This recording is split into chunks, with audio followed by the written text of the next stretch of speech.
Should you play Ratchet and Clank in 2024?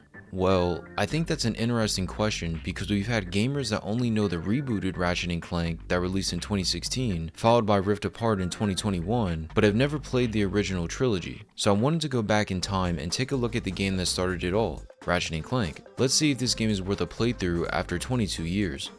You're quite handy with your wrench. You bet.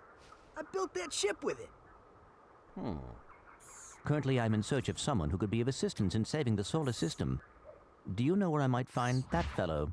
If there was one word that could sum up this gameplay, it would be addicting. As soon as you boot up the first world and begin hitting creatures as Ratchet, you get a feel for what the rest of the game is going to be like. At first, it seems like it would get repetitive because all you're doing is going from place to place killing enemies, but when looking at the gameplay from this lens, I would understand why somebody might get bored pretty quickly. What keeps this game fresh no matter the world is the variety. And this isn't the variety in just one area, it's in almost every facet of the gameplay. The most obvious is the weapons and gadgets. To no surprise, you start with nothing, but as you progress through the game, you unlock more and more to use at any time. In my opinion, every weapon or gadget can be used effectively no matter the stage. Crafting a weapon loadout that suits your playstyle makes it enticing to purchase all the weapons, so you can create the perfect setup going into each world. This brings me to something that could have made selecting the weapons so much better. When picking a weapon or gadget, you have a weapon wheel that you can scroll around with by using the analog stick. On this wheel, you can assign the weapons and gadgets you want to use. Normal stuff.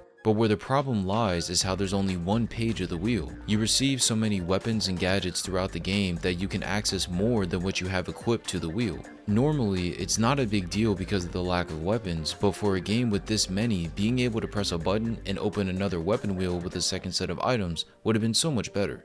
Instead, I was forced to go into the main menu and change the weapons via quick select every time I wanted to change my loadout. The weapon wheel worked perfectly in this game, and if it was tweaked just a little bit, the entire system would have been flawless. If there was one weapon that I loved more than the others, it would be the Morph-Ray, as that gun lets you turn enemies into chickens. Why I love it is self-explanatory. Who wouldn't want to turn things into chickens? Using this on the smaller enemies was the best because they didn't take long to transform, and this gun didn't require ammo to use unlike the others.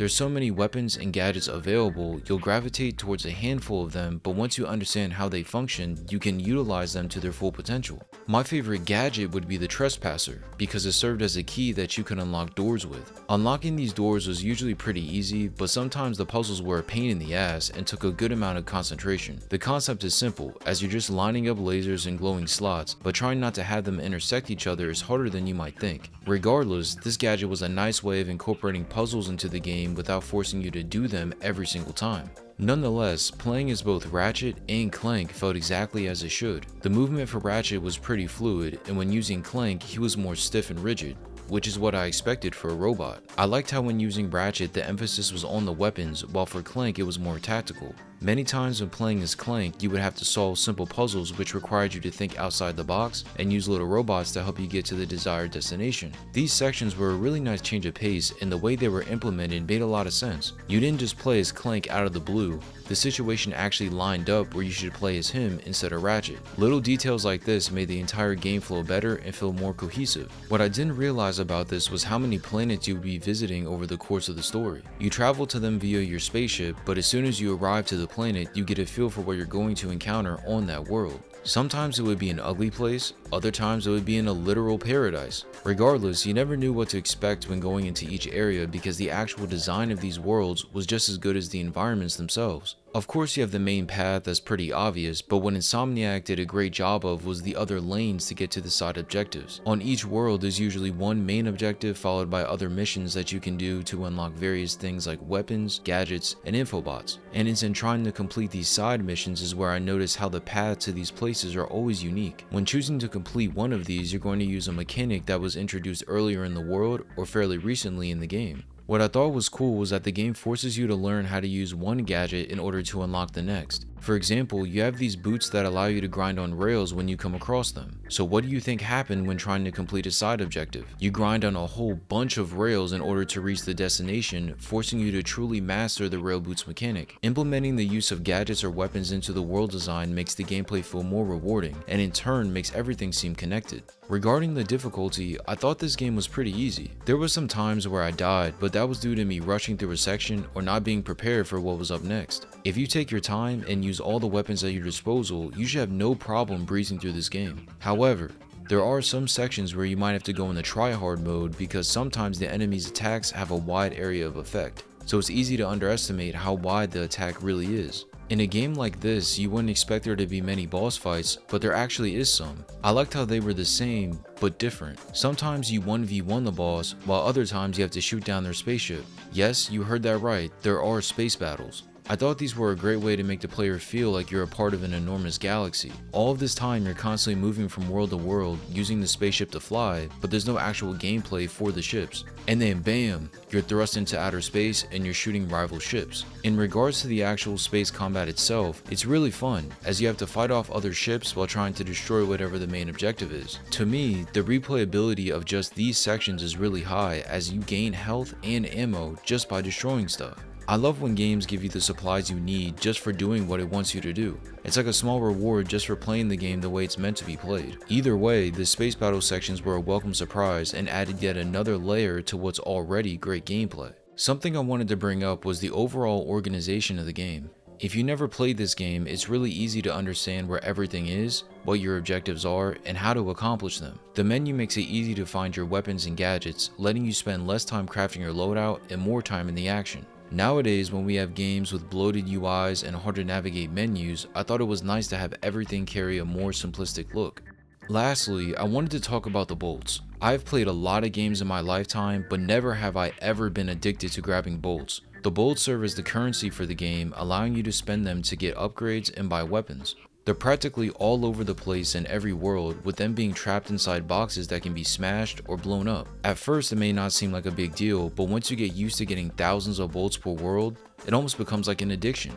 Like every time I saw a box, I just thought, bolts, bolts, bolts, and did my best to not leave a single bolt behind no matter the area that I was in. I love the bolts concept, and it's worth noting that there are gold bolts that can be found in hidden areas that unlock secrets that can be purchased post-game. The entire bolts mechanic was done really well, and it fit perfectly within this game's universe. Overall, the gameplay for Ratchet and Clank is addicting and perfectly paced. The switch-ups in gameplay between the space battles and using Clank kept it fresh no matter the world you're in. In my opinion, the gameplay is by far the best aspect of the title, and is the key reason why this franchise has the reputation that it does.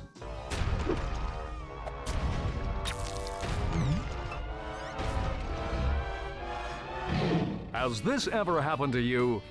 Hi, I'm Captain Quark, and believe me, there's nothing worse than staring down a Blargian snagglebeast from the inside and knowing your equipment isn't functioning properly.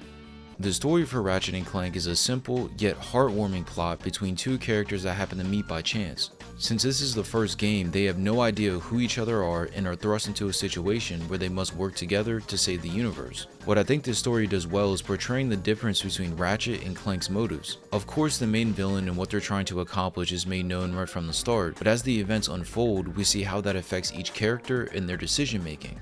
For a game that may be seen as kiddie or child friendly, the interactions between all the characters and the overall plot itself is the complete opposite. It's almost like a wolf in sheep's clothing situation where on the surface the game looks one way, but once you understand everything completely, it's actually something else entirely. This is portrayed not just in the story, but the dialogue and moments within it, as random characters you meet don't always come across as happy-go-lucky, but sometimes are more serious in tone, which could be shocking if you're not expecting it. This cast of characters is diverse, as they're all different life forms, but their personalities all make them stand out from one another. Whether your favorite character is Ratchet, Clank, or someone else, how they act feels segmented from the rest of the cast. Sometimes in games you have characters that act too similar to other ones, making them forgettable or just boring. Thankfully, that's never the case with this game. I love the amount of cutscenes that were used to tell the story, as there's plenty dispersed all throughout each world. It could be the beginning, middle, or end, but there's more than enough scenes that slowly tell the story. In the end, the story for this game is easy to understand and does a great job at laying the foundation for the relationship between Ratchet and Clank for many games to come. So should you play Ratchet and Clank in 2024? I would say absolutely. This game is a fantastic experience from start to finish. As soon as you start the game, you're in for a treat. The variety in weapons and gadgets and how they're implemented into the world keep the gameplay fun and engaging, while on the other hand, the playable Clank sections and space battles offer additional content to keep the game fresh while giving you new ways to play. If I had to rate this game, I would give this a 9. My only real critiques are the lack of an additional weapon wheel and a predictable story. Even still, those don't hamper the gameplay experience in the slightest. Returning to this game so many years later, I can assure you that this is definitely worth one playthrough, especially if you were too young to play this when it originally released. What did you think about Ratchet and Clank 1? Did you play this when you were younger, or are you just hearing about this franchise for the first time? Let me know in the comment section below, and if you enjoyed the video, feel free to drop a like or subscribe, and I'll see you in the next one. Destroy our planets. Ratchet, he knows. Great. Does that mean we can go hoverboarding now? My friends, we're all in grave danger, and I believe that together we can put a stop to this madness. Together? You mean you want our help? Look, Ratchet, I've been keeping an eye on you. I've never seen anyone with such raw talent. You are a true hero in the making. Really? You mean I could be famous? Oh, absolutely. Oh, here, take this.